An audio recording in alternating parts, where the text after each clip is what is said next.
Jama'a assalamu alaikum. Ya Allah kai ne mai baibawa abinci. Kamar yadda ka kadarta abinci na yafi yawa a ɓangaren bada maganin HIV da ma na sikila.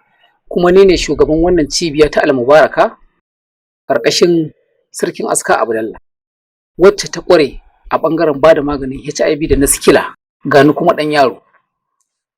Baiwa ta Allah ta wuce nan. Jama'a da dama idan suka je wani guri suka karɓi wannan maganin HIV da na sikila ba su warke ba, kuma suka dawo gurina suka karɓa ya yi musu amfani, sai su ta mamaki.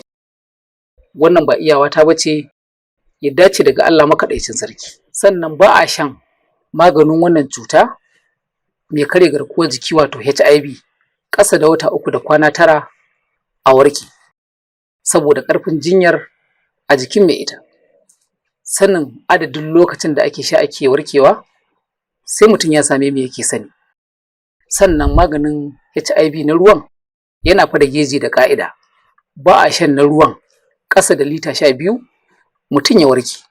Sannan adadin litocin da ake amfani da shi sai an same mu ake sani. Cutar sikila cuta ce wacce Allah yake jarabtar wasu daga cikin bayansu, kuma cuta ce mai hatsari. Cuta ce wacce take janyowa wasu a ƙara musu jini har ma ruwa.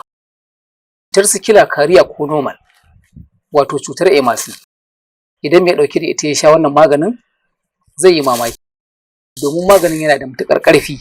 Idan ya haɗu da jinin mai cutar sikila yana ƙone ta, ta zama tarihi da yardar Allah.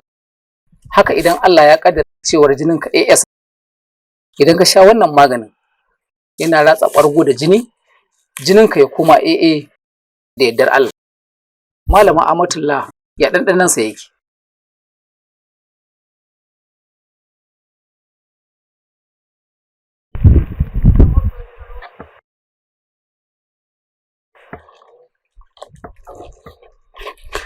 Masha Allah, maganar gaskiya ita ce maganinmu ba shi da zartsi, ba shi da ɗaci, sannan kuma ba shi da bauri. Wannan budu da na ɗaga Naira 10,000 ne? Amma mai cutar sikilar idan ya faɗa mana adadin daɗewar sikilar a jikinsa da kuma shekarunsa, za mu gaya masa adadin robobi da zai amfani da su na maganin.